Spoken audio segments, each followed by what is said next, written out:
नमस्ते। Basics of system administration in Linux इत्याख्ये spoken tutorial मध्ये भवतां स्वागतम्। अस्मिन् पाठे वयम् अधोनिर्दिष्टान् अंशान् ज्ञास्यामः। adduser, su, usermod, userdel, id, du, df। अहं लिनक्स इति तन्त्रांशम् उपयुञ्जानः अस्मि। पूर्वसिद्धतानिमित्तं कृपया general purpose utilities in Linux इति पाठं पश्यन्तु, यच्च अस्मिन् जालपुटे उपलभ्यमस्ति।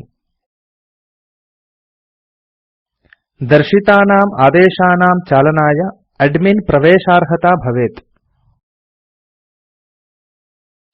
अधुना प्राथम्येन नवीनोपयोक्ता कथं सर्जनीयः इति ज्ञास्यामः। adduser इति आदेशः अस्मभ्यं नवीनोपयोक्तृसंज्ञां प्रमाणीकृत्य स्रक्ष्यति। वयं सुदो आदेशस्य साहाय्येन काञ्चित् उपयोक्तृसंज्ञां संयोक्तुं शक्नुमः।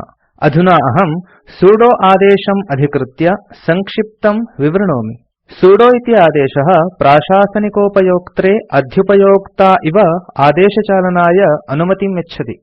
सुदो इति आदेशे बहवः विकल्पाः सन्ति। वयं तान् विकल्पान् अग्रे अस्मिन्नेव पाठे ज्ञास्यामः। अधुना नवीनोपयोक्ता कथं सृष्टव्यः इति ज्ञास्यामः।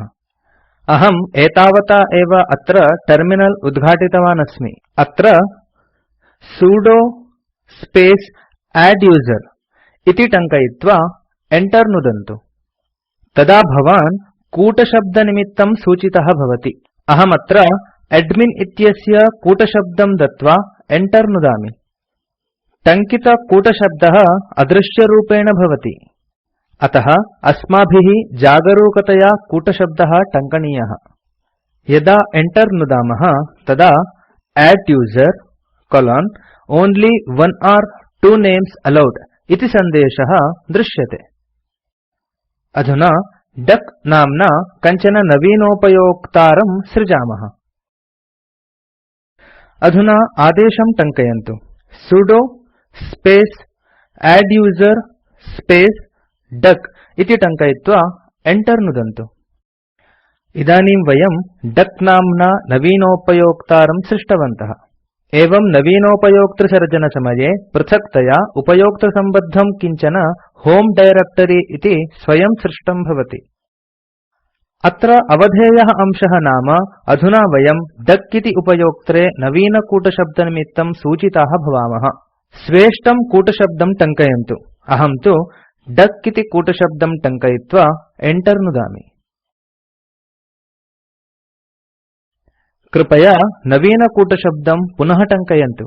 एवं सुरक्षानिमित्तं दृढीकरणनिमित्तं च कूटशब्दः वारद्वयं पृच्छ्यते। अधुना अस्माकं नवीनोपयोक्तुः नवीनकूटशब्दः संस्थापितः अभवत्।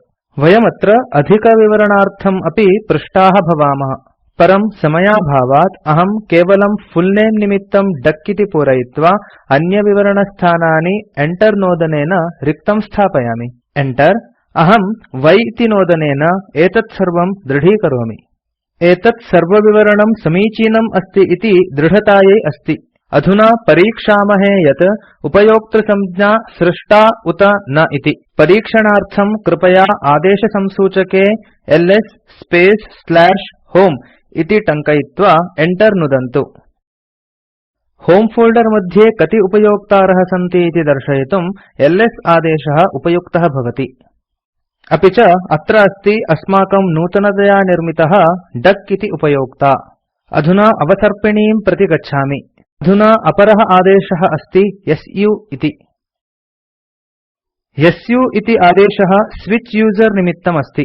एषः आदेशः प्रसक्तोपयोक्तुः अपरोपयोक्तारं प्रति गन्तुम् उपयुज्यते। अधुना टर्मिनल इत्यत्र गच्छामः। अत्र आदेशं लिखन्तु su स्पेस् स्पेस् डक इति टङ्कयित्वा enter नुदन्तु। अधुना भवान् कूटशब्दनिमित्तं पृष्टः भवति। अहमत्र डक इति उपयोक्तुः कूटशब्दं टङ्कितवान्। सः डक इत्येव इत्येतत् स्मरन्तु। कृपया अवधानं कुर्वन्तु। टर्मिनल इत्येतत् पुरातनोपयोक्तृतः नूतनोपयोक्तारं प्रति परिवर्तनं करोति। अस्मिन् उदाहरणे डक इति नूतनोपयोक्ता अस्ति। एतस्याः उपयोक्तृसंज्ञायाः बहिः निर्गन्तुं लॉग आउट इति टङ्कयित्वा enter नुदन्तु। अधुना टर्मिनल डक नाम्न्याः प्रसक्तोपयोक्तृसंज्ञातः निर्गत्य विन्हाई नाम्न्यां पुरातनायाम् उपयोक्तृसंज्ञायां प्रविष्टं भवति। अधुना यूजर्मोड् इति आदेशस्य विषये ज्ञास्यामः। यूजर्मोड् इति आदेशः अध्युपयोक्तारम् अथवा मूलोपयोक्तारम् अन्योपयोक्तॄणां व्यवस्थापरिवर्तने सक्षमं करोति। यथा पासवर्ड इत्येतं नो पासवर्ड अथवा एम्प्टी पासवर्ड इति रूपेण परिवर्तनार्थं यस्मिन् दिनाङ्के उपयोक्तृसंज्ञा अक्षमा क्रियते तस्य दिनाङ्कस्य दर्शनार्थं च। अधुना इमम् आदेशं प्रयुज्य पश्यामः। अधुना अहं डक नाम्न्याः उपयोक्तृसंज्ञायाः अन्तिमदिनाङ्कः कथं द्रष्टव्यः इति दर्शयामि। आदेशसंसूचके sudo space usermod space -e space 2012-12-27 space duck इति टङ्कयित्वा enter नुदन्तु।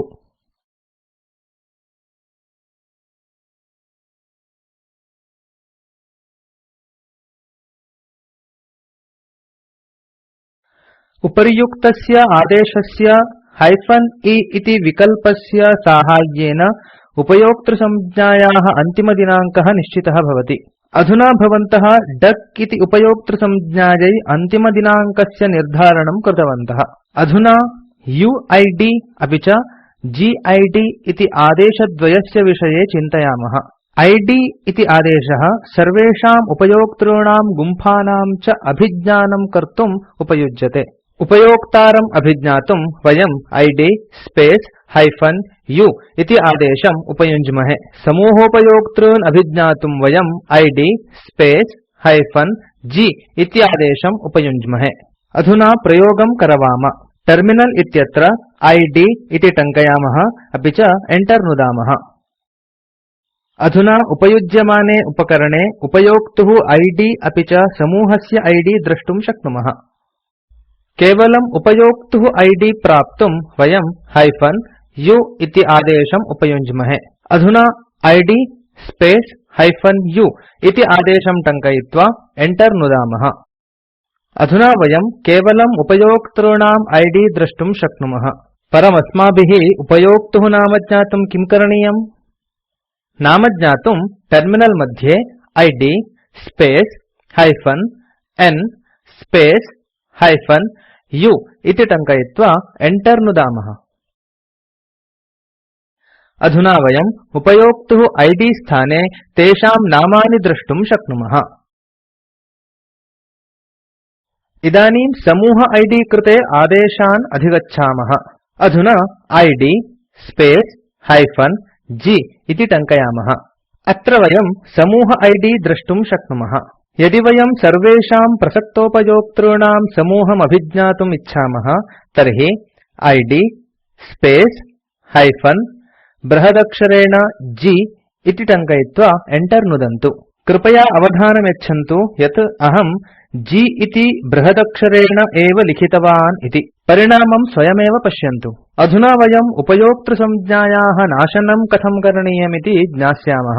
एतन्निमित्तं वयं यूजरडेल इति आदेशम् उपयुञ्ज्महे। वयं यूजरडेल आदेशद्वारा उपयोक्तृसंज्ञां शाश्वतरूपेण नाशयितुं शक्नुमः। अधुना आदेशमिमं प्रयुञ्ज्महे। अत्र sudo space userdel space -r space duck इति टङ्कयन्तु। अहं -r इति विकल्पम् उपयुक्तवान् अस्मि। एतत् होमे डायरेक्ट्री इत्यनेन सह उपयोक्तुः निष्कासनार्थम् उपयुज्यते। अधुना enter नुत्वा पश्यन्तु किं भविष्यति इति। अधुना डक इति उपयोक्ता नाशितः। अधोनिर्दिष्टस्य टङ्कनेन इदं परीक्षयन्तु। ls स्पेस् /home अपि च enter नुदन्तु।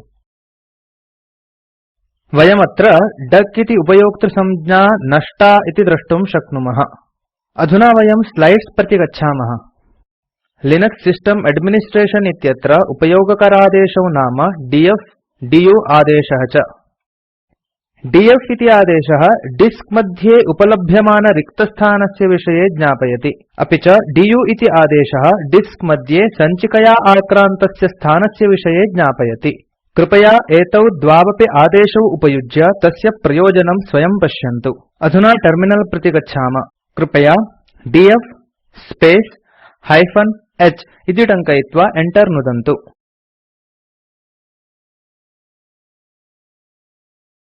एषः अत्र फाइल सिस्टम् इत्यस्य परिमाणम् अपि च तेन उपयुक्तावकाशस्य विषये दर्शयति। पठनयोग्यरीत्या आरोपितावकाशमपि दर्शयति। अधुना du इति आदेशेन सह कतिचन विकल्पान् पश्यामः। इदानीमहं चिन्तयामि यत् एतावता एव भवन्तः भवतां होमे पेज मध्ये कतिचन टेक्स्ट् फाइल्स् सृष्टवन्तः इति। यदि न सृष्टवन्तः तर्हि कृपया general purpose utilities in Linux इत्यनुशिक्षणं पश्यन्तु। अहं मम होमे डायरेक्ट्री मध्ये कतिचन टेक्स्ट् फाइल्स् सृष्टवान् अस्मि आदेशान् चालयितुम्। होमे फोल्डर गन्तुं टर्मिनल मध्ये cd स्पेस् /home इति टङ्कयित्वा enter नुदन्तु। तदनन्तरं du space -s space *txt इति टङ्कयित्वा enter नुदन्तु। एषः आदेशः सन्धारिकायां विद्यमानानां txt फाइल्स् इत्येतेषां विवरणं सञ्चिकापरिमाणसूचनया सह भवतां कृते प्रयच्छति। अभ्यासत्वेन आदेशफलके एव टङ्कयन्तु du space -ch space *txt इति। अनन्तरं पश्यन्तु किं भवति। अधुना अहं स्लाइड्स् प्रति गच्छामि। संक्षिप्ततया वक्तव्यं चेत् एतावता नूतनोपयोक्तारं स्रष्टुं adduser इति आदेशः, एकस्मात् अपरोपयोक्तारं गन्तुं su इति, उपयोक्तृसंज्ञाव्यवस्थापरिवर्तनार्थं usermod इति, उपयोक्तृसंज्ञानाशनार्थं userdel इति, उपयोक्तॄणाम् ID समूहस्य ID इत्यनयोः विषये ज्ञातुं id इति, फाइल सिस्टम् इत्यस्य परिमाणं तस्मिन् उपलभ्यतां च ज्ञातुं df इति, फाइल इत्यनेन कियत् स्थानम् आक्रान्तमस्ति इति ज्ञातुं du इति आदेशः च उपयोक्तव्यः इति ज्ञातवन्तः। अधोनिर्दिष्टे जालपुटे उपलभ्यं चलच्चित्रं स्पोकेन ट्यूटोरियल् परियोजनां साररूपेण दर्शयति। यदि भवान् सम्यक् द्रष्टुं न शक्नोति तर्हि चलच्चित्रम् अवतारयितुं शक्नोति। वयं स्पोकेन ट्यूटोरियल् उपयुज्य कार्यशालां चालयामः। ऑनलाइन परीक्षाम् उत्तीर्णेभ्यः प्रमाणपत्रमपि दद्मः। कृपया अधिकविवरणार्थम् अस्माकं सम्पर्कं करोतु। स्पोकेन ट्यूटोरियल् इत्येतत् टाल्क् टु अ टीचर इत्यस्य प्रकल्पस्य भागः अस्ति। असौ national mission on educational through ICT MHRD भारतसर्वकारेण साहाय्यीकृतः अस्ति। अधिकविवरणं जालपुटेऽस्मिन् उपलभ्यते। अस्याः प्रतेः अनुवादकः प्रवाचकश्च वासुदेवः आपृच्छति।